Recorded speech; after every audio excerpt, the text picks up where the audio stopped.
시편은 우리 개인적인 죄와 대적의 문제, 공동체적인 죄나 또 공동체적인 불의의 문제, 우리의 평안을 빼앗는 질병과 또 영혼에 충격을 주는 그런 감정적인 그런 그 뒤흔들, 그리고 어떤 문제가 되었든지 간에 사실은 우리의 삶에 있어서 일어나는 모든 문제에 대해서 피해가지 않고 다 다루고 있음을 보게 됩니다. 우리가 진정으로 인생을 바르게 보고 또 그 인생의 문제를 피하지 않고 그 인생의 문제를 대면하면서 지혜롭게 어떻게 헤쳐나갈 것인가를 보여주기 위한 그런 방법이죠. 칼빈 선생님은 시편 주석 서문에서 이렇게 말합니다.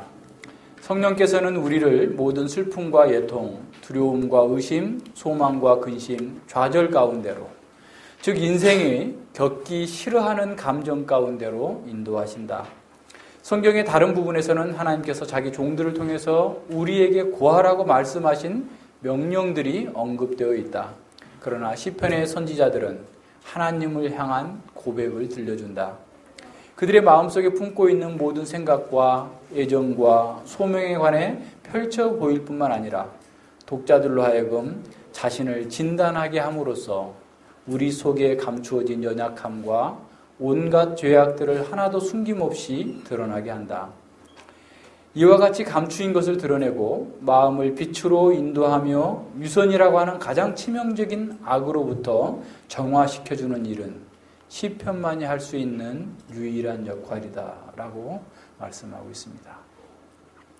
감추인 것들을 드러내고 마음을 빛으로 인도하며 위선이라고 하는 가장 치명적인 악으로부터 정화시켜주는 일은 시편만이 할 수 있는 유일한 역할이다라고 선언하고 있어요. 칼빈 선생님이 이어서 이렇게 말합니다. 다윗의 인생을 생각해 볼 때 그는 자신의 삶을 통해서 우리에게 길을 보여주었으며 나는 이것을 통해서 적지 않은 위로를 얻었다. 다윗을 생각해 볼 때 다윗의 그 삶을 통해서 우리에게 어떻게 살아야 할 것인가의 길을 보여줬고 그로 인해서 칼빈 선생님은 고난 중에 수많은 위로를 얻었다라는 겁니다. 우리는 다윗의 삶과 신앙을 통해서 우리가 가야 할 바를 깨닫고 우리의 죄를 통해서 하나님의 측량할 수 없는 은혜를 깨달을 수 있게 됩니다. 우리도 믿음으로 다윗과 시편 저자들의 인생의 여정을 따라갈 수 있게 됩니다. 우리는 그들의 헌신과 기도로 가득 찬 경건과 열정, 그리고 하나님에 대한 지식과 하나님으로 말미암아 기뻐하는 그들의 모습을 보면서 우리의 주저함과 우리의 냉랭한 기도, 우리의 냉랭한 열정을, 말이 안 되는 그런 일들을 우리는 정말 바라보면서 부끄러워하지 않을 수 없습니다. 그러나 그들은 우리를 부끄럽게 하기 위해서 이렇게 글을 쓰고 있는 것이 아니라 우리를 격려하기 위해서 우리가 정말 그들처럼 뜨거운 열정과 경건을 가지고 하나님과 세상 앞에서 하나님의 백성으로서 승리하도록 우리를 격려하는 허다한 증인으로서 우리에게 말씀을 전해주고 있습니다. 이 시편 3편은 고난 중에 있는 구약의 성도들이 어떻게 기도 가운데에서 하나님께 대한 믿음을 더욱더 확고하게 했는지를 우리에게 보여줍니다. 우리도 이 시편 3편을 통해서 믿음의 더 큰 확신 가운데에서 하나님께 기도하는 법을 배울 수가 있게 됩니다. 시편 3편에는 표제가 붙어 있죠. 다윗이 그 아들 압살롬을 피할 때에 지은 시라는 설명이 붙어 있습니다. 전에도 말씀드린 것처럼 이 표제는 하나의 시편을 해석하는 데 있어서 하나의 도구이기도 하죠. 그렇지만 여기에 너무 집착하면 안 된다고 그랬습니다. 왜냐하면 시편은 판 히스토리, 판 이스라엘, 그러니까 범역사적인 거예요. 그 시대뿐만 아니라 모든 시대의 모든 지역에 있는 하나님의 백성들이 함께 누릴 수 있고 함께 깨달아야 되는 진리가 포함되어 있죠. 그러나 이 시편 3편의 표제는 다른 표제들보다도 굉장히 큰 이 시편 3편을 해석하는 데 있어서 중요한 열쇠를 우리에게 보여주고 있습니다. 압살롬은 다윗의 친아들이죠. 근데 이 친아들이 아버지를 이렇게 죽이고 왕위를 찬탈하고자 하는 이런 폐륜이 벌어지게 된 겁니다. 그렇지만 이 내용은 상당히 우리가 사무엘상 하에서 본 것처럼 사무엘하 13장 이하에 쭉 나타나는 그런 상황에서 보는 것처럼 사실 사무엘하 11장부터죠. 다윗이 우리아의 아내 밧세바와 간음하는 일로부터 시작된 이런 것들이기 때문에 많은 내막을 담고 있습니다. 어쨌거나 그 암논이 다윗의 큰아들이에요. 암논의 큰아들인데 그래서 이제 다윗의 어떻게 보면 장자권을 따라서 왕위 계승 그 순위 1위에 있는 사람이죠. 그런데 압살롬이 그 둘째는 어떻게 됐는지 잘 나타나지 않고 압살롬이 상당히 어떻게 보면 외가 쪽 배경이 좋습니다. 구슬 왕의 딸, 그러니까 공주가 자기 어머니예요. 그러다 보니까 얼굴도 굉장히 잘생겼던 것 같아요. 그래서 압살롬이 이스라엘 백성들 사이에서 큰 인기를 얻고 또 이렇게 주목을 받게 되자 암논은 압살롬에게 어떤 결정타를 먹이기 위해서 사실은 그냥 본문에서 그냥 보면 언뜻 보면 그냥 압살롬의 동생이 예뻐서 그렇게 한 것처럼 이렇게 얘기하지만 실제로는 다말을 그 자체에 예쁜 것보다도 암논에게는 그런 정치적 의도가 아마 숨어져 있었을 거예요. 그리고 압살롬도 그것을 간파했어요. 그래서 이제 그 여동생인 다말을 간음하고 겁탈하고 내쫓아버리는 거죠. 그런 상황을 알고 있으면서도 다윗이 암논을 징계하지 않게 되자 압살롬은 분노하게 됩니다. 그래서 기회를 보다가 그 암논을 살해하게 되죠. 그리고 이제 구슬로 도망가 버립니다. 외갓집으로 도망가는 거예요. 그래서 시간이 지나자 다윗은 큰 고통과 아픔이 있었죠. 더군다나 이런 그 자기 자식들의 이런 그 살해 사건은 자신의 범죄로 말미암아서 시작됐다라는 것 때문에 다윗은 굉장히 고통스러워했을 거예요. 시간이 지나면서 죽은 암논보다도 살아있는 압살롬을 다윗이 그리워하게 돼요. 그러자 그것을 재빠르게 눈치챈 요압이 압살롬을 다시 돌아오게 합니다. 근데 돌아오게 했는데도 불구하고 다윗은 압살롬의 죄에 대해서 징계하지도 않고 또 그렇다고 해서 완전히 그의 어떤 죄를 용서해 준 것도 아닌, 그래서 어떻게 보면 왕궁 출입을 금지하고 있는 이런 상황이 되죠. 그러자 압살롬은 아버지를 반역하겠다고 하는 그런 음모를 꾸미게 됩니다. 사람들의 여론을 자꾸 조작하는 거죠.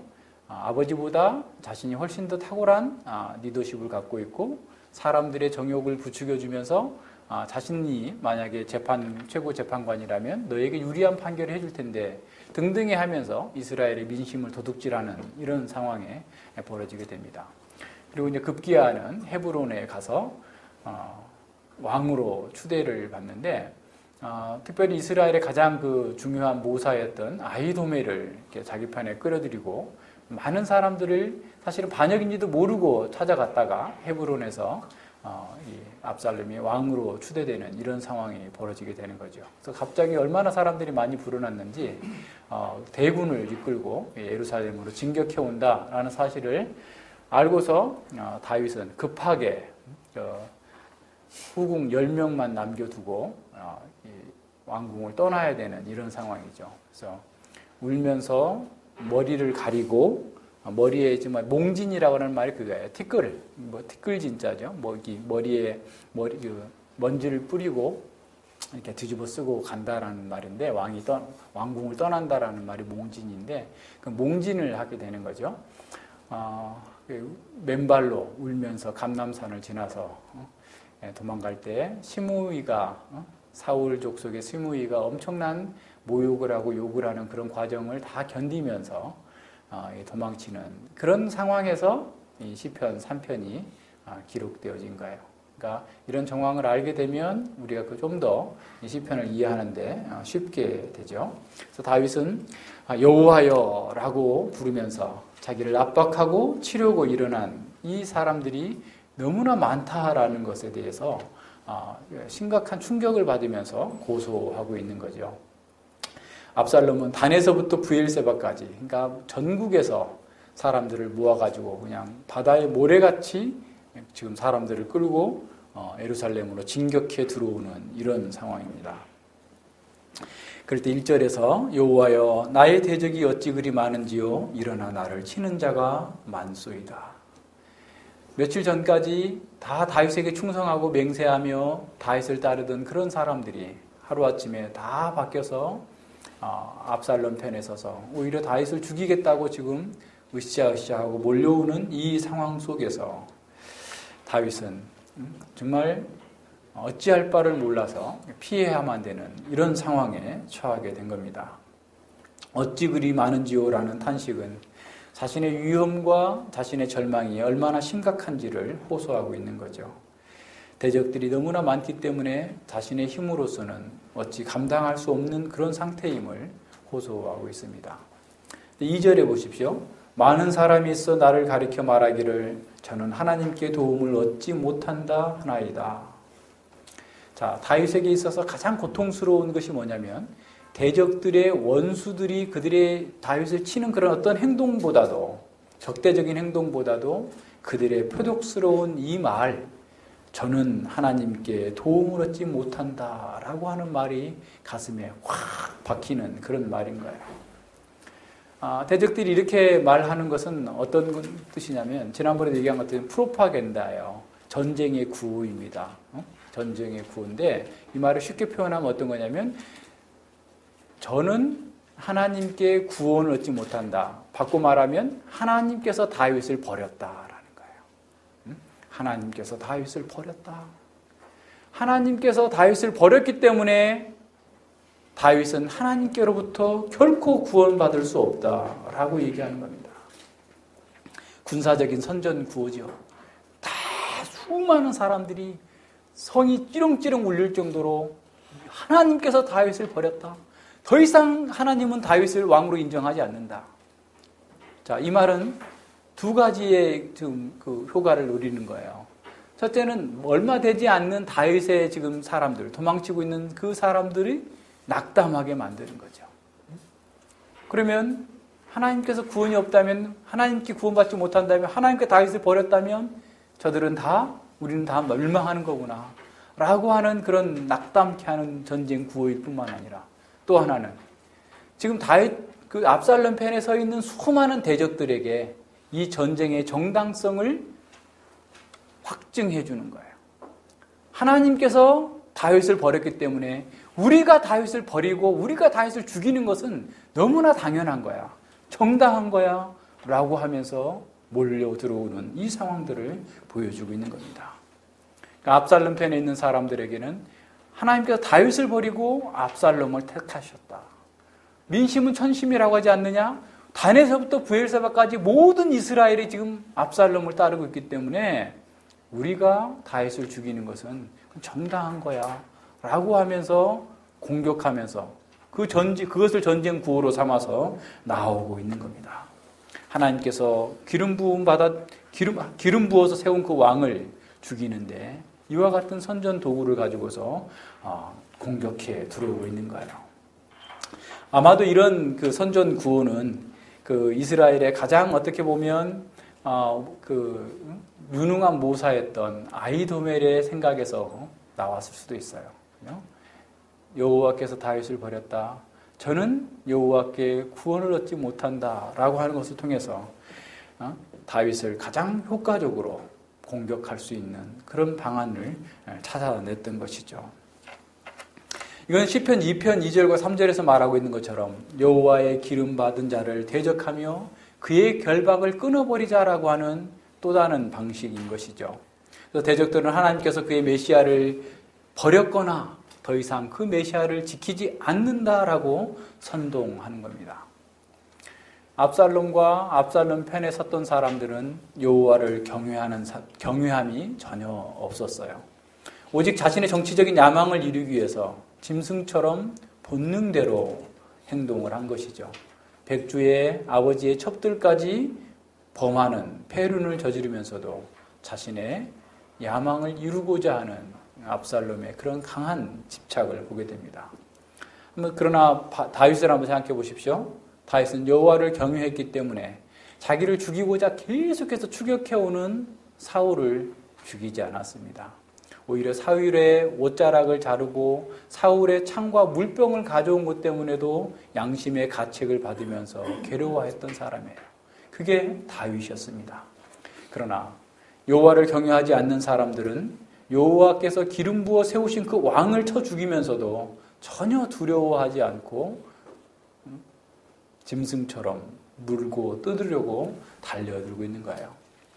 다 잡은 사냥감을 놓고 사자가 새끼들에게 어떻게 사냥을 하는지 가르치는 것처럼 다윗을 놓고 으르렁거리면서 이리 쳐보고 저리 쳐보고 몰아가는 이런 상황을 보게 되는 거죠. 자, 아들의 입에서 이러한 조롱과 위협의 말을 들었을 때 다윗은 도망가면서도 다리에 힘이 빠졌을 수도 있을 겁니다. 아들의 입에서 가장 잔인한 이런 말이 나온 걸 들으면서 다윗이 느꼈을 그런 낙담과 고통을 우리는 얼마나 깊었을지 생각해 보게 됩니다. 그러나 다윗은 그들에 대하여서 한마디도 대꾸하지 않습니다. 오직 하나님을 바라보면서 호소합니다. 다윗은 자신의 아들에 대한 원망이나 자신의 죄의 그 가책에 갇혀 있지 않았어요. 이것이 내 죄 때문이야 하면서 스스로 자기를 가학하는 이런 상태로 가지 않았다라는 거예요. 오히려 그런 죄 가운데에서 그런 자식의 그런 고통스러운 저주 가운데에서도 그것이 하나님의 징계라는 사실을 알고 있으면서도 그것 때문에 좌절하거나 주저하지 않습니다. 오히려 여기서 우리가 배워야 될 게 그거예요. 하나님의 징계를 받으면서도 하나님께 나아갔다라는 거예요. 바로 여기에 우리의 신앙의 위대함이 있습니다. 우리가 잘못해서 징계를 받을 수 있어요. 우리의 잘못 때문에 고난을 당할 수 있어요. 그러나 그것 때문에 하나님께로부터 멀어지거나 그것 때문에 낙심하거나 좌절하거나 자기 틀에 갇히지 않고 여호와여, 여호와여 라고 부르는 거예요. 어떠한 상황에서도 누구도 원망하지 않고 하나님께 나아가는 이 신앙의 담대함을 우리는 배울 수 있어야 됩니다. 반면에 하나님을 경외하지 않는 사람들은 자신의 이익을 위해서라면 어떠한 악한 말도 퍼부을 준비가 되어 있습니다. 그 표현이 거칠지 않다 할지라도 상대방의 심장에 비수를 꽂는 것과 같은 아픈 말로 공격해 들어올 수 있습니다. 시편 7절에서는 그런 자들의 공격을 이렇게 묘사합니다. 그 입에는 저주와 괴휼과 포악이 충만하며 혀 밑에는 잔해와 죄악이 있나이다. 그 입에는 저주와 괴휼과 포악이 충만해. 입만 열었다 하면 이게 나오는 거예요. 혀 밑에는 잔해와 죄악이 있나이다. 야, 경외하지 않는 사람들에게서 나오는 거예요.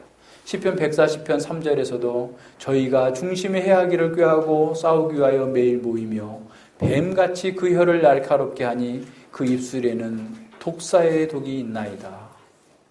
뱀같이 혀를 날카롭게 하고 그 입술에는 독사의 독이, 치명적인 독이 있는 이런 상태를 보는 거죠.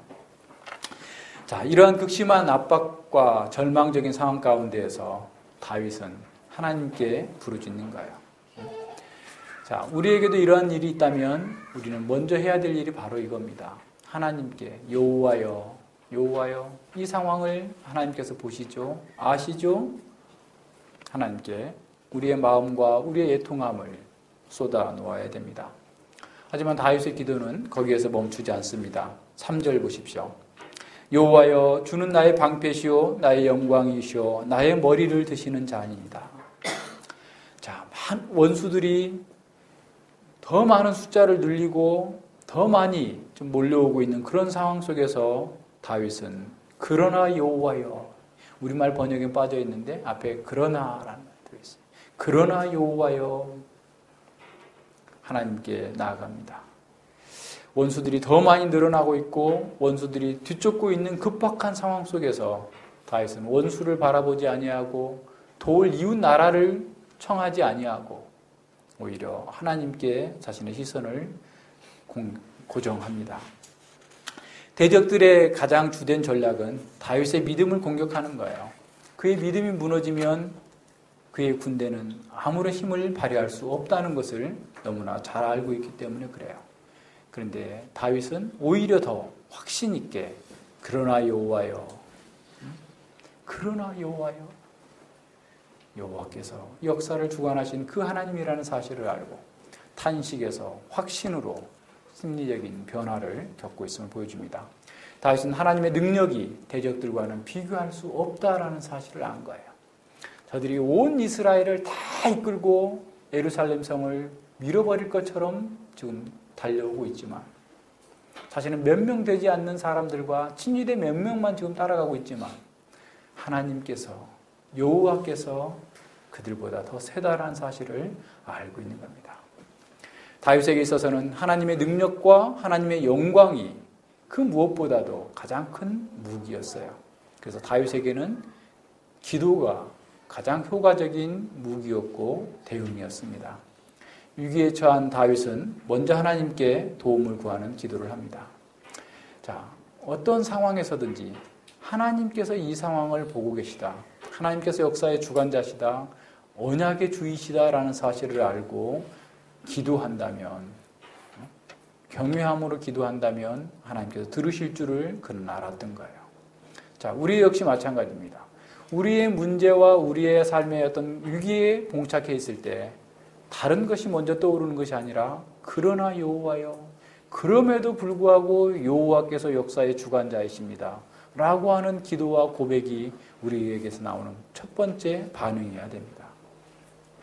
다윗은 하나님의 성품을 알고서 그 안에서 세 가지를 고백하고 있습니다. 주는 나의 방패시다라는 겁니다. 하나님께서는 아브라함에게 나는 너의 방패다, 창세기 15장 1절에서 이렇게 말씀하셨고, 신명기 32장에서도 이스라엘에게 나는 너희의 방패다라고 말씀하셨어요. 여기서 방패다라는 말은 어떤 거냐면 사실은 빙 둘러서 싸고 있는 방패. 그러니까 방패는 한 면만 있는데 다윗이 말하고 있는 방패는 사면을 다 싸고 있는, 오히려 하늘까지도 막고 있는 그 방패 안에, 그러니까 수많은 대적들이 둘러싸고 지금 압박해오는 그런 상황 속에서 여호와께서 다윗을 감싸고 있는 방패로 서 있기 때문에 그는 결코 그 대적들로 인하여서 망하지 않을 것이다 라고 선언하고 있는 겁니다. 많은 군대가 자신을 엄몰한다 할지라도 여호와께서 그를 보호하고 계시다라는 겁니다. 여호와는 나의 방패십니다 라고 선언하고 있는 거예요. 두 번째는 여호와는 나의 영광이시다라고 선언합니다. 다윗은 하나님을 하나님 나의 영광, 나의 생명이라고 직접적으로 고백하고 있어요. 대적들은 하나님께서 다윗을 버렸다라고 달라들면서 짐승떼처럼 물어뜯고자 하지만 다윗은 내 생명, 내 영광, 그 바로 하나님이십니다 라고 고백하고 있는 거죠. 대적들은 다윗을 구원할 수 있는 하나님의 능력마저도 조롱하고 있지만 다윗은 하나님께 자신을 둘러싼 방패일 뿐만 아니라 자신의 영광, 자신의 생명도 붙들어 주시고 회복시켜 주실 그 하나님이므로 고백하고 있는 거죠. 세 번째는 여호와는 나의 머리를 드시는 자니이다 라고 선언하고 있습니다. 예루살렘을 떠나면서 머리에 티끌을, 먼지를 뒤집어 쓰고 울면서 맨발로 도망갔던 그 다윗이 회개하는 심정으로 정말 시므이의 그 온갖 비방도 들으면서 참고 인내했었지만 다윗은 하나님께서 다시 내 머리를 들어주실 것이다 라고 하는 사실을 믿었던 거예요. 머리를 든다라는 표현은 뭐냐면 하나님께서 그 영광으로 다시 입혀주시겠다, 회복시켜주시겠다라는 거예요. 자, 이 말은 어떤 거냐면 다시 왕 위에 회복시켜주실 것이다 라는 사실을 의미하는 거예요. 다윗은 자기의 지혜와 자기의 힘으로 머리를 들고 일어나려는 것이 아니라 하나님께서 자신의 머리를 들어주실 것, 다시 왕의 지위를 회복해 주실 것을 알고 믿고 이렇게 기도하고 있는 겁니다. 4절과 6절에 보십시다.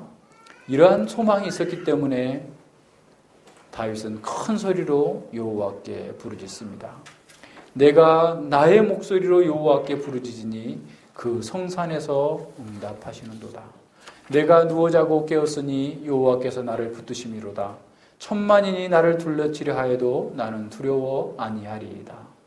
많은 대적들이 여호와께서 다윗을 버렸다라는 구호를 부르면서 외치면서 땅이 진동할 만큼 지금 압박해 오고 있는 그런 상황 속에서 그들의 조롱과 멸시가 그의 마음을 찌르는 그런 상황에서 다윗은 오히려 하나님께 집중하면서 기도하고 있습니다.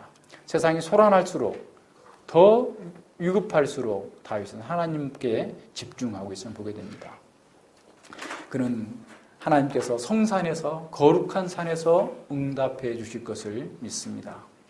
이 여호와의 성산 거룩한 산은 2편에서 나왔던 것처럼 내가 나의 왕을 내 거룩한 산 시온에 세웠다 바로 그 산을 얘기하고 있는 거죠. 성소가 있는 그 거룩한 산은 하나님께서 통치의 보좌를 두시고 있는 바로 예루살렘을 가리키는 겁니다. 하나님께서 임재하시는 바로 그 산에서 자신을 그 속에서 왕으로 세우셨던 그 하나님께서 자신에게 응답해 주실 것을 믿고 기도하고 있는 겁니다. 지금은 비록 그 성소와 성산이 압살롬의 세력이 장악하고 있다 할지라도 다윗은 그곳에서부터 하나님께서 응답해 주실 것을 믿고 기도한 것이죠. 압살롬의 반란군들이 제사장들을 감시하고 레위인들을 감시하면서 다윗을 위해서 기도하지 못하게 하고 있는 그런 상황 속에서도 하늘에 계신 여호와께서는 그들을 비웃으시면서 다윗을 구원해 주실 것을 믿고 기도한 겁니다. 다윗은 자신의 최측근이었던 이스라엘의 모사 아히도멜이 압살롬 편에 가담했다라고 했을 때 바로 그렇게 기도했죠. 원컨대 여호와여 원컨대 아히도멜의 모략을 어리석게 하옵소서. 아히도멜의 모략은 마치 이스라엘 백성들에게는 하나님께로 온 기략과 동일하게 여겨질 정도로 완벽하게 맞아떨어졌어요. 아히도멜의 모략대로 했다면 다윗은 죽었을 거예요. 그런데 후세가 들어가서 아히도멜의 모략을 무너뜨린 거죠. 하나님께서 그 기도를 들으시고 오히려 압살롬이 아히도멜의 모략이 아니라 후세의 모략을 택하게 함으로써 다윗을 구원해 내신 것입니다. 자, 그래서 다윗은 이렇게 말합니다. 내가 누워 자고 깨었으니 여호와께서 나를 붙드심이로다. 내가 누워 자고 깨었으니 여호와께서 나를 붙드심이로다. 이렇게 지금 심각한 압박 속에서 인생을 포기하거나 전쟁을 포기하지 않았다면 이렇게 평안하게 누워서 살 수 있을까요? 마치 포기한 사람처럼 보일 수도 있어요. 만약에 다윗이 자신의 문제를 자신이 풀고자 했다면, 그들과 동일하게 악한 말로 대응했다면, 그들과 동일하게 자기의 지혜와 자기의 능력으로 그들을 막고자 했다면 잠 못 자면서 뒤척이면서 고통스러워했을 거예요. 그런데 다윗은 자기 힘과 자기 지혜로 살고자 하는 것을 이미 포기한 사람이었어요. 그는 어떠한 위기 상황 속에서도 하나님께서 나의 방패시다라는 것을 믿었기 때문에 평안히 잠을 잘 수 있었던 겁니다. 다윗이 기도하고 잠을 자는 내내 사실 대적들은 마지막 일격을 먹이기 위해서 부산하게 움직였을 거예요.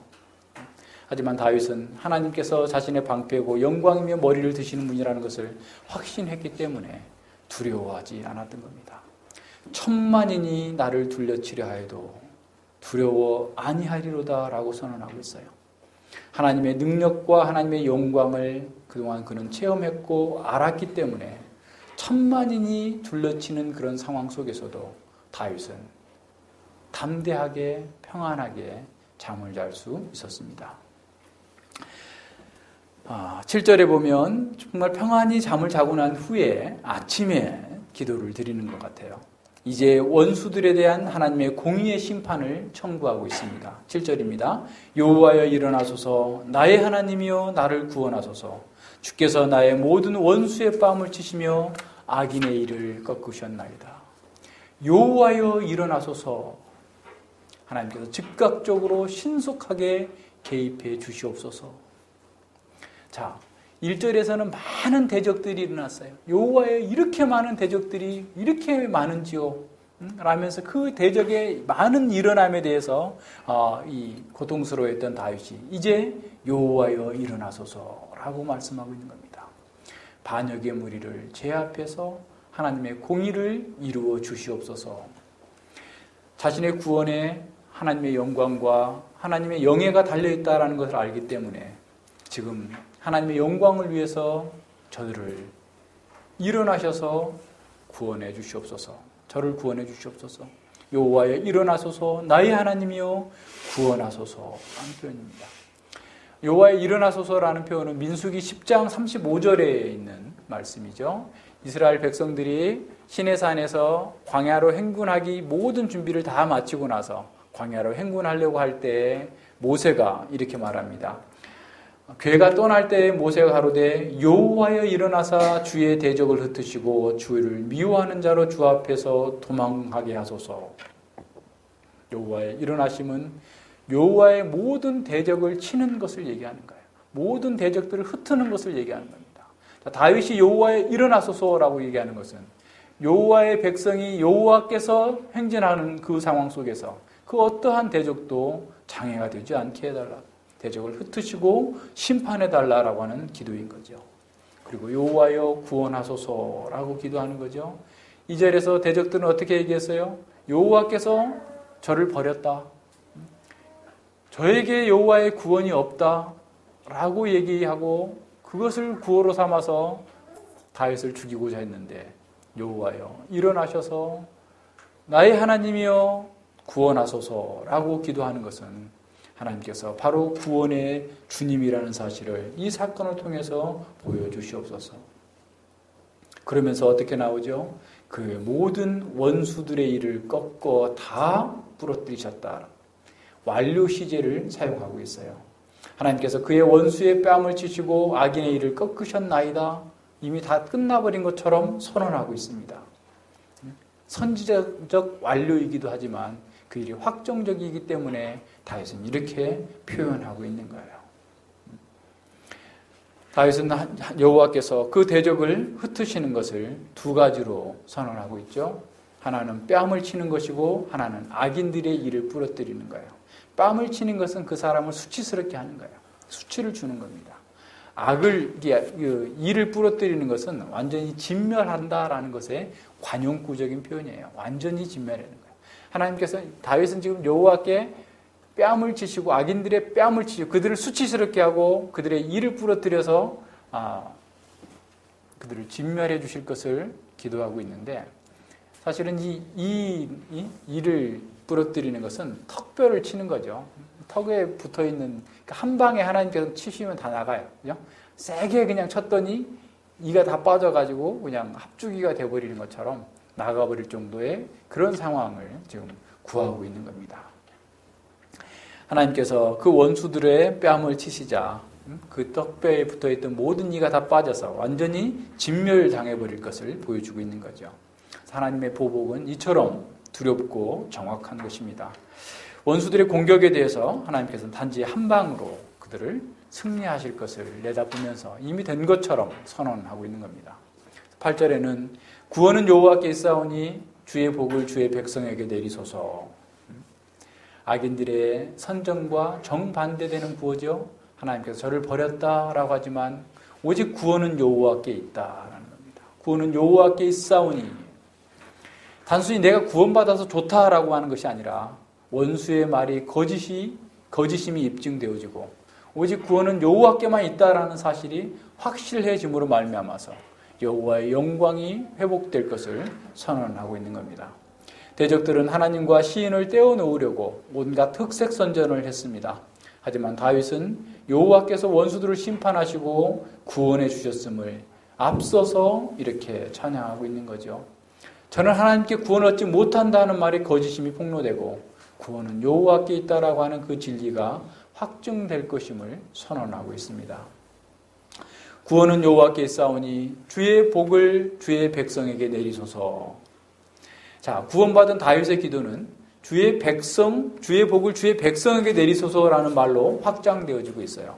자, 시편에 처음 시작할 때는 단수였어요. 오직 시인 혼자서, 다윗 혼자서 하나 있고 많은 원수들이 있었죠. 그런데 지금 끝날 때에는 주의 백성들이라고 하는 주의 회중들이 나오게 됩니다. 시편 1편과도 마찬가지죠. 시편 1편에서는 처음에 의인이 단수였죠. 근데 뒤에 가서 의인의 회중이 나오는 이와 같은 상태로 나아가는 것이죠. 자, 하나님께서 다윗을 악인들의 조롱과 대적으로부터 구원해 주신 것처럼 그러한 복을 주님의 모든 백성들에게 내려주시기를 기도하고 있는 겁니다. 많은 대적들이 일어나고 천만인이 둘러싸고 공격하는 그런 상황 속에서 홀로 하나님께 기도했던 다윗이 이제 그 구원을 맛본 후에 주의 모든 백성들에게 그러한 복이 임하게 해주시기를 기도한 거예요. 자, 그렇다면 다윗은 주의 백성 모두가 다 자신과 같은 상황에 직면할 때 그렇게 대처하고 그렇게 기도하고 그렇게 승리하도록 우리에게 가르치고 있는 겁니다. 더 중요한 것은 한 사람이 고난을 겪었지만 마지막에는 주의 모든 백성들이 여호와의 구원과 복을 받는다는 사실이 계시되어진 겁니다. 많은 사람들이 일어나 말과 폭력으로 공격해 오지만 오히려 다윗은 주님께 호소하면서 주님의 길을 걷고 주님만을 의뢰했습니다. 시편 1편에서 그 의인이 예수 그리스도를 예표했던 것처럼 시편 3편에서도 바로 우리는 예수 그리스도의 고난과 승리를 볼 수 있게 됩니다. 한 사람의 고난 받으심으로 말미암아서 주의 백성들이 구원을 받고 심지어 원수로 행하던 많은 사람들 중에 있던 바로 우리 같은 사람들 또한 주의 백성이 되는 놀라운 은혜가 우리에게 주어지게 된 겁니다. 죄 없으신 예수님께서 우리의 죄를 대신 지시고 고난당하시면서 대적들에게 동일한 고난과 조롱과 위협을 받았습니다. 십자가에 달리신 예수님을 향하여서 사람들은 표독한 말로 짐승처럼 물어뜯었습니다. 마태복음 27장 39절로 44절에 보면 지나가는 자들이 자기 머리를 흔들며 예수를 모욕하여 가로되 성전을 헐고 사흘에 짓는 자여 내가 만일 하나님의 아들이거든 자기를 구원하고 십자가에서 내려오라 하며 그와 같이 대제사장들과 서기관들과 장로들과 함께 희롱하여 가로되 저가 남은 구원하였으되 자기는 구원할 수 없도다. 저가 이스라엘의 왕이로다. 지금 십자가에서 내려올지어다. 그러면 우리가 믿겠노라. 저가 하나님을 신뢰하니 하나님이 저를 기뻐하시면 이제 구원하실지라. 제 말이 나는 하나님의 아들이라 하였도다 하며 함께 십자가에 못 박힌 강도들도 이와 같이 욕하더라. 저는 하나님께 구원받지 못한다. 나무에 달린 자는 저주받은 자다. 예수님은 계속해서 고난의 십자가 속에서도 그들에게 일절 대응하지 않았습니다. 오히려 누가복음에 보면 아버지여 저희를 사하여 주옵소서 저희의 하는 것을 알지 못함이니이다 기도했어요. 그리고 누가복음 23장 46절에 보면 아버지여 내 영혼을 아버지의 손에 부탁하나이다 라고 기도드렸습니다. 고난 가운데에서 여전히 하나님을 향하여서 나의 방패시오 나의 영광이시오 내 머리를 드시는 자이다 라고 한 그 고백이 예수님께서 십자가에서 하신 그 모든 일로 이루어진 겁니다. 나의 하나님이여 어찌하여 나를 버리시나이까 라고 하는 그 절박한 부르짖음 속에서 그리고 아버지여 내 영혼을 아버지의 손에 부탁하나이다 라는 말씀에 다 이루어지게 된 것이죠. 결코 하나님께로부터 구원을 받지 못할 것이다 하고 조롱당하면서 오직 하나님만을 바라보면서 온전히 하나님께 자신을 맡기신 그리스도의 확신을 우리는 볼 수 있습니다. 내가 부르짖고 부르짖었더니 여호와께서 그 성산에서 응답하셨도다 라는 그런 말씀. 천만이 나를 둘러치려 한다 할지라도 내가 두려워하지 않겠다라고 하는 말씀. 원수의 뺨을 치시며 악인의 일을 꺾으셨다라는 그 말씀이 그리고 구원은 여호와께 속하였다라고 하는 이 모든 말씀이 예수님 안에서 예수님의 십자가 안에서 내가 다 이루었다라고 하는 그 말씀 속에서 이루어졌고 그의 부활과 승천을 통해서 확증되어졌습니다. 시편의 이 저자는 예수 그리스도의 고난과 후에 얻을 영광을 우리에게 미리 보여주면서 그리스도 안에서 우리가 악인들 중에 있었던 자들이 의인의 회중에 들어가서 주의 백성이 되어서 복을 누리게 될 것을 이렇게 보여줬던 겁니다. 자, 지금도 많은 사람들이 기독교에는 구원이 없다, 구원할 능력이 없다라고 외치면서 우리의 믿음을 무너뜨리기 위해서 도전하고 있습니다. 하나님은 현경이를 구원하지 않는다. 하나님은 천상이를 버렸다. 하나님은 구원할 힘이 없다. 라고 하면서 계속해서 거짓된 선전구호를 외치면서 우리를 낙심케 하려고 합니다. 그런 자들은 우리의 믿음과 확신을 무너뜨리고 하나님께로부터 우리를 떼어놓기 위해서 온갖 말로 공격해 들어오는 것이죠. 하지만 이 시편 3편의 구조를 한번 봅시다. 1절과 마지막 절에 여호와라는 성어로 인클루즈 구조가 되어 있어요. 수미 쌍관법으로 되어 있어요. 여호와여 어찌하여 구원은 여호와께 있나니 속에 들어있어요. 자, 여호와께서 알파와 오메가가 되세요. 처음과 마지막이 되세요. 그리고 그 안에서 하나님의 백성들을 공격하는 대적들의 수많은 바로가 들어있습니다. 열방과 많은 대적들이 큰 세력을 이루고 하나님의 백성을 에워싸고 대적하는 것처럼 보이지만 실상은 여호와께서 역사를 주관하고 계심을 보여주고 있는 거예요. 열왕기하 6장에서 보는 것처럼 아람의 군대가 엘리사와 그 종이 있는 성을 다 에워쌌을 때 두려워서 엘리사의 사환이 큰일 났습니다. 우리 죽게 되었습니다. 라고 했을 때 두려워하고 있을 때 엘리사가 걱정하지 마라, 두려워하지 말라. 우리와 함께한 자가 저들보다 더 많다라고 하면서 기도했습니다. 여호와여 원컨대 저의 눈을 열어 보게 하옵소서. 여호와께서 그 사환의 눈을 여심해 저가 보니 불말과 불병거가 산에 가득하여 엘리사를 둘렀음을 보게 된 것이죠. 지금 대단해 보이는 대적들의 준동은 찻잔 속의 태풍에 불과할 뿐입니다. 여호와라는 이 성호가 이 시의 앞뒤를 감싸고 있는 것은 여호와께서 에워싼 방패로 그의 백성을 보호하고 계시는 그런 장면을 우리에게 연상케 합니다. 처음에는 대적들이 하나님께서 택하신 백성들을 죽이려고 일어나서 준동했어요. 준동이 벌레가 막 움직이는 것처럼 불순한 세력들이 막 드러나서 올라왔어요. 하지만 마지막 절에서는 여호와께서 일어나십니다.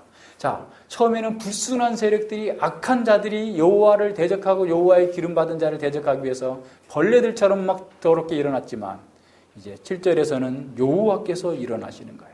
자, 두 일어남 사이에서 하나님의 백성은 하나님께 기도하면서 평안히 누워 자고 일어나는 그런 모습을 보여주고 있습니다. 세상은 짐승처럼 일어나서 잡아먹이려고 덤비고 있지만 성도는 하나님을 믿고서 평안히 쉬고 있음을 보여줍니다.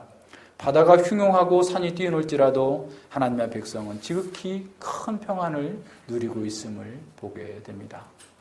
자, 그렇다면 이 시편에서 준동하고 있는 악인들은, 수많은 악인들은 누구일까요?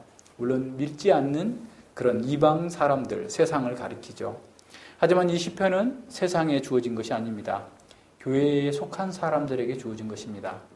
압살롬의 반역에 가담한 자들은 불신 세상의 이방인들이 아니라 이스라엘 공동체 내에 속했던 사람들입니다. 그들은 압살롬의 예모에 반했고 압살롬이 정욕을 부추기면서 선동하자 그를 따른 사람들이었습니다. 따라서 이 시편에서 말하는 악인들은 교회 안에 있는 사람이라고 볼 수 있어요. 교회 안에 있지만 주의 말씀보다도 자신의 정욕을 따르는 사람들, 사욕을 부추기는 이런 선동에 현혹되어서 그런 사람들을 따르게 되는 것이죠.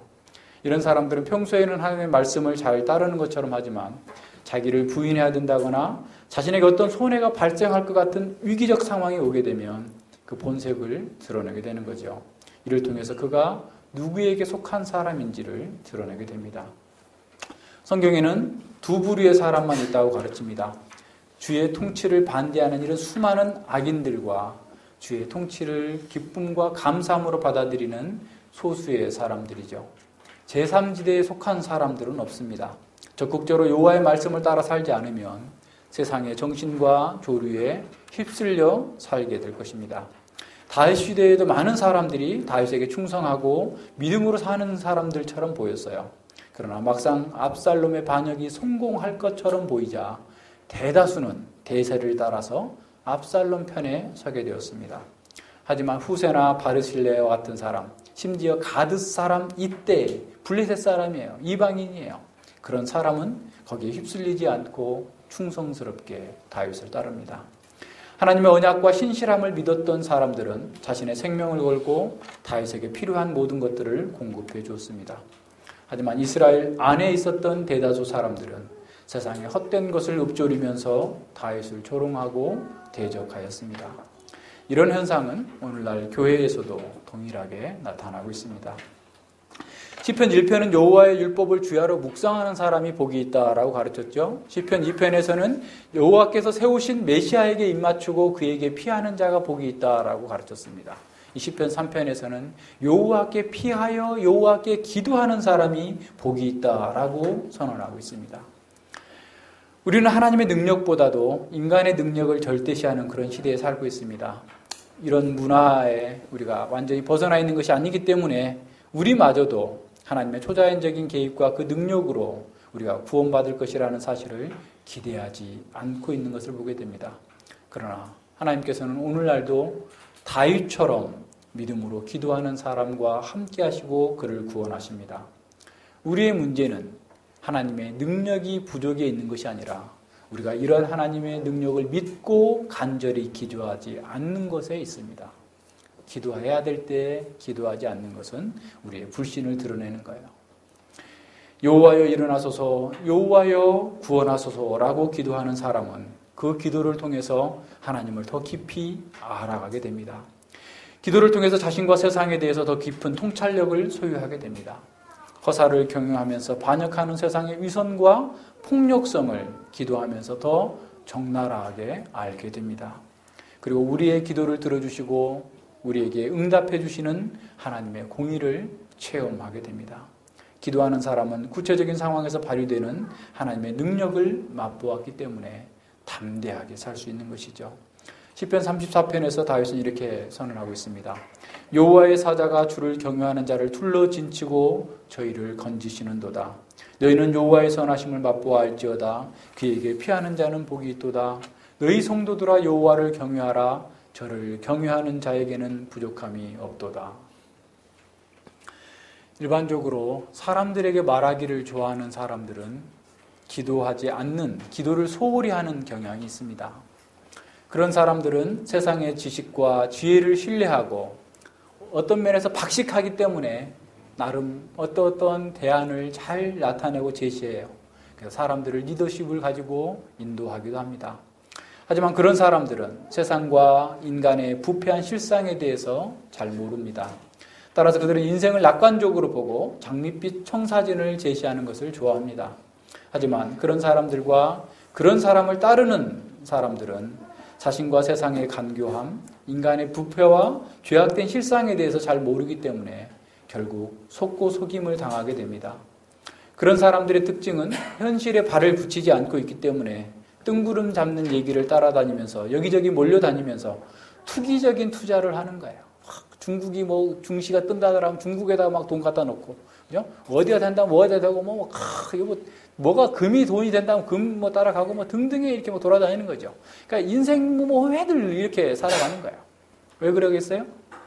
현실을 제대로 보지 못하기 때문에 그래요. 현실을 보지 못하기 때문에 계속해서 헛된 것들을 쫓아서 나아갑니다.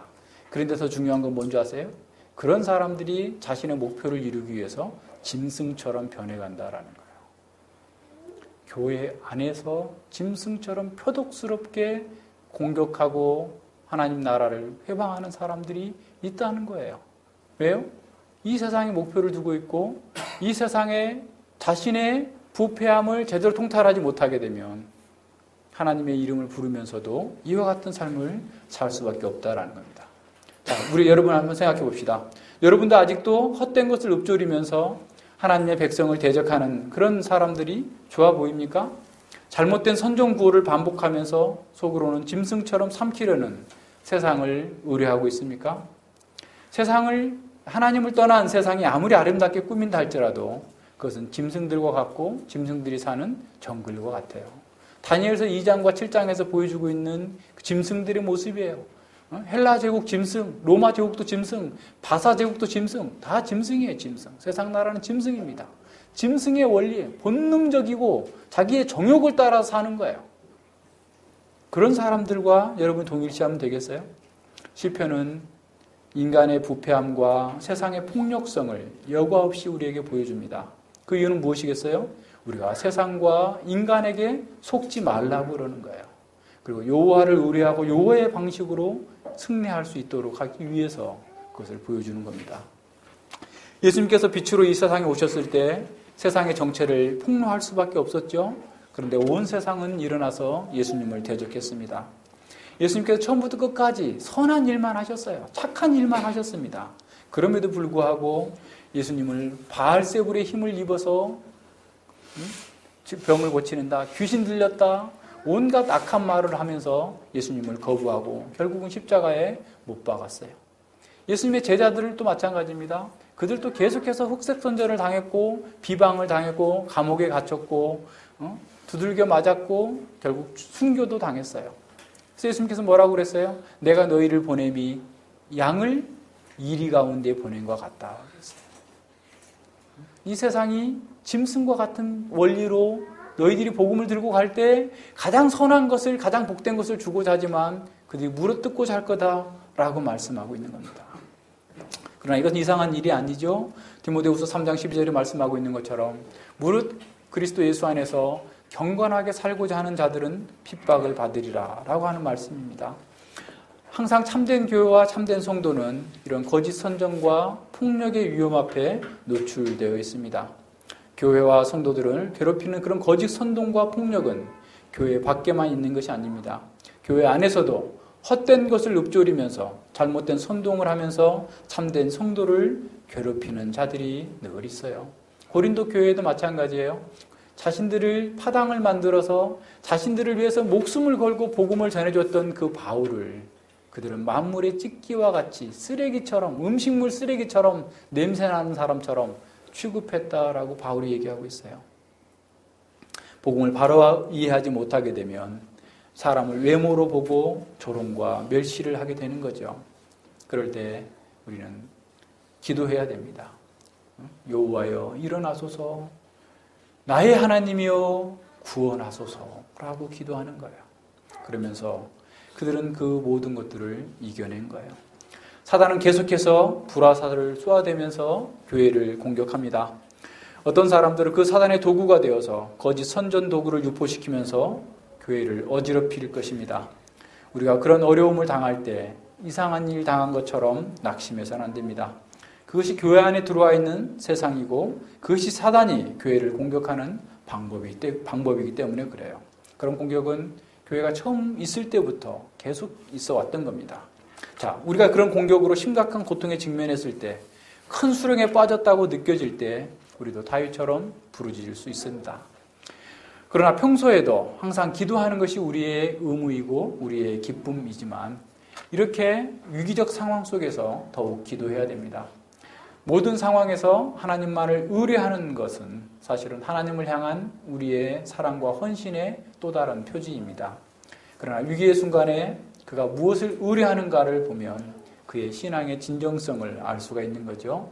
하나님께 무릎 꿇고 간절히 부르짖는 사람이 있을 것이고 한편으로는 이 사람 저 사람 찾아다니면서 자신을 항변하고 자신이 상처받았다고 하고 세상을 의지하고 세상의 힘을 쫓아가는 사람이 있습니다. 여러분 어떤 사람입니까? 자신을 변호하기 위해서 하나님을 찾는 사람입니까? 아니면 사람을 찾아가는 사람입니까? 기도하지 않는 사람은 사람에게 얘기하는 것이죠. 바른 신앙인은 언제나 자신의 문제를 말하거나 변호하기 위해서 사람들을 일일이 찾아다니지 않아요. 시편 141편이 보여주고 있는 게 바로 그겁니다. 141편의 시편 기자는 온전히 하나님께만 기도하기 위해서 3절에서 찾아볼까요? 141편 1절부터 3절까지 봅니다. 여호와여 내가 주를 불렀사오니 속히 내게 임하소서. 내가 주께 부르짖을 때에 내 음성에 귀를 기울이소서. 나의 기도가 주의 앞에 분향함과 주되며 나의 손 드는 것이 저녁 제사같이 되게 하옵소서. 자, 하나님께 집중하면서 기도하는데 3절에 여호와여 내 입에 파수꾼을 세우시고 내 입술의 문을 지키소서. 내가 하나님께만 내 사정을 아뢰고 하나님께만 의뢰하게 해주시고 그래서 다른 사람에게 말하지 않도록 이 사람 저 사람 찾아다니면서 얘기하지 않도록 내 입에 파수꾼을 세워주시옵소서. 말해주고 싶잖아요. 막 억울하잖아요. 우리가 막 누군가에게 말하고 싶어요. 그런데 이 시편 기자는 뭐 어떻게 생각해요? 그렇게 하지 않고 사람에게 내 사정과 내 형편을 말해서 내가 옳다라는 것을 인정받지 않고 오히려 하나님께서 나를 인정해 주시기를 요하여 내가 하나님께만 부르짖고 하나님만을 의뢰하오니 내가 사람들에게 이런저런 얘기하고 그 하소연하지 않도록 파수꾼으로 나의 입을 지켜주시옵소서라고 얘기하는 거예요. 진정한 기도, 진실한 기도는 사람에게 말하지 않는 것에서 시작해요. 먼저 하나님께 구하세요. 그리고 사람들과 조언을 구하고 그리고 사람들에게 자신의 얘기를 할 수 있어요. 순서를 바꿔서는 안 됩니다. 지금 우리가 비록 오해를 받고 있다 할지라도 설령 거짓된 선전 구호 때문에 고통을 당한다 할지라도 사람을 찾아다니면서 자신을 변호하려고 하지 않아야 됩니다. 참된 신앙인은 천만이 둘러치고 있는 상황 속에서도 두려워하지 않고 평안을 누릴 수 있습니다. 예수님은 이런 면에서 온전한 모범을 보여주셨죠. 예수님의 사역 전체가 기도로 시작하였고 기도로 마쳐졌습니다. 예수님께서는 고백할 죄도 없었고 얻고자 하는 세상의 복이나 유익도 없었지만 그는 기도에 집중하셨어요. 왜 그랬을까요? 평생 거짓된 이 선동 구호에 맞서서 싸워야 했기 때문에 그래요. 예수님께 대한 수많은 선동과 공격, 하나님께 구원 얻지 못한다, 저는 버림받은 자다, 저주받은 자다라고 하는 그런 내용들이 계속해서 오는 그런 상황 속에서 예수님은 항상 기도로 하나님께 나아갔습니다. 예수님의 온 생애가 본질적으로 기도였습니다. 그의 전생에는 하나님과 끊임없는 기도로 교제하고 사랑을 나누는 그러한 여정이었던 것이죠. 우리의 원수 사단의 1차적인 목적은 우리를 주님께로부터 떼어놓는 거예요. 그것이 우리를 망하게 하는 첫 번째 지름길입니다. 우리가 돈 많은 것도 망할 수 없어요. 건강 잃어도 망할 수 없어요. 그러나 우리가 믿음을 잃으면 하나님께로 분리되면 우리는 정말로 망하는 거예요. 사단의 목표는 바로 거기에 있어요. 우리가 돈을 많이 가져서 망하게 하든 하나님께 떠나게 하든 건강이 좋아서 떠나게 하든 뭘 떠나게 하든 모든 것이 다 통틀어서 사단의 목적은 우리를 하나님께로부터 분리시키는 거예요. 자, 여기에 우리가 속아서는 안 됩니다. 그 목적을 위해서 사단은 온갖 거짓 선전동을 우리에게 쏟아부어요. 앞서 우리가 요한계시록 12장에서 본 것처럼 12장 16절에 여자의 뒤에서, 여자는 교회라고 했죠? 교회의 뒤에서 뱀이 그 입으로 물을 강같이 토하여 여자를 떠내려가게 하는 거예요. 사단이 쏟아내는, 뱀이 쏟아내는 그 물이 뭐겠어요? 흑색 성전, 세속주의, 성공주의, 쾌락주의, 번영주의, 세상에서 잘 먹고 잘 살자, 이런 것들을 교회 안으로 막 쏟아붓는 거예요. TV에서 계속 나오게 하는 거예요. 영화에서 계속 보게 하는 거예요. 책에서 계속 그런 거 보게 하는 거예요. 그러면서 어떻게 해요? 떠내려가게 만들려고 하는 거예요. 그렇기 때문에 우리는 계속해서 기도해야 돼요. 낙심하지 말고 기도해야 됩니다. 그럼 하나님께 기도하면 하나님께서 땅의 입을 벌려서 그 물을 다 흡수하게 하는 것처럼 우리를 지키시고 보호하실 거예요. 사도 요한은 승리한 교회를 여자의 후손의 남은 자손이며 하나님의 계명을 지키며 예수의 증거를 가진 자들이라고 규정하고 있습니다. 자, 예수의 증거를 가졌다는 것은 하나님의 계명을 지키는 거예요. 예수님처럼 하나님의 말씀에 순종하는 것이고 예수님처럼 기도하는 것이고 예수님처럼 기도하는 공동체라는 겁니다. 우리는 어려움과 고난이 심할수록 주님께 더 가까이 나아가서 부르짖어야 됩니다.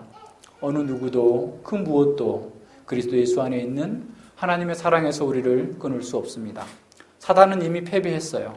그래서 우리는 사탄을 두려워하지 않아야 합니다.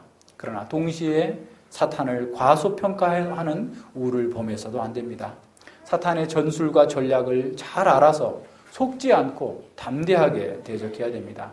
우리가 거듭난 순간부터 영원까지 우리는 하나님 안에서 안전합니다. 하지만 우리가 이 치열한 영적 전투의 현장에서 때를 따라 돕는 은혜를 얻기 위하여서 개인적으로, 교회적으로 주님의 은혜의 보좌 앞으로 날마다 계속해서 나아가야 되는 것이죠. 여호와여 일어나소서, 여호와여 여호와 하나님이여 나를 구원하소서. 구원은 여호와께 있사오니 주의 복을 주의 백성에게 내리소서. 날마다 부르짖으면서 승리할 수 있는 저와 여러분 되기를 바랍니다. 기도하겠습니다. 하나님 아버지 감사를 드립니다. 참으로 고난의 직면에서 가장 아끼는 그 아들의 반역 앞에서 참으로 그 아들도 보지 아니하고 자신의 죄도 보지 아니하고 온전히 하나님을 바라보면서 참으로 그들의 허탄한 말, 헛된 말, 거짓된 선동구호가 얼마나 잘못된 것인지를 삶을 통하여서 보여주고 승리했던 다윗처럼 저희들 또한 이 세상 가운데서 고난을 당하고 온갖 어려움을 겪는 그런 고통을 겪을 수 있습니다. 그러나 역사를 주관하시는 하나님께서 역사의 처음과 시작을 주관하시고 우리를 방패로서 지켜주시고 우리의 영광을 위하여서 생명을 위하여서 이 역사를 진행해 가시는 그 하나님을 우리가 알고 믿기에 어떠한 상황 속에서 두려워하지 아니하고 기도할 수 있고 하나님께 나아갈 수 있다는 이 놀라운 은혜를 인하여 진실로 감사를 드립니다. 그리스도께서 우리를 대신하여서 온갖 조롱과 핍박과 고난과 죽음까지 당하시고 이제 그리스도께서 우리에게 주신 그 은혜 가운데에서 우리가 의인의 회중 주의 백성 속에 들어가서 참으로 주님과 함께 보호되며 주님 안에서 승리하는 그 날까지 끝까지 우리가 게으르지 않고 참으로 깨어서 하나님 말씀 안에서 기도하며 부르짖으며 이 모든 나그네 길을 잘 이겨나갈 수 있도록 함께하여 주시옵소서. 우리에게 이렇게 크고 놀라운 복이 주어졌다는 사실을 알고 그 어떠한 것도 두려워하거나 그 어떠한 것도 어떠한 상황에서도 낙심하지 아니하고 날마다 기도로서 하나님께 나아가며 주님으로부터 오는 그 놀라운 능력과 지혜를 가지고 세상 속에서 주님의 그 선하신 뜻을 잘 이루는 그런 교회가 될 수 있도록 함께하여 주시옵소서. 감사드리며 예수님 이름으로 기도드립니다. 아멘.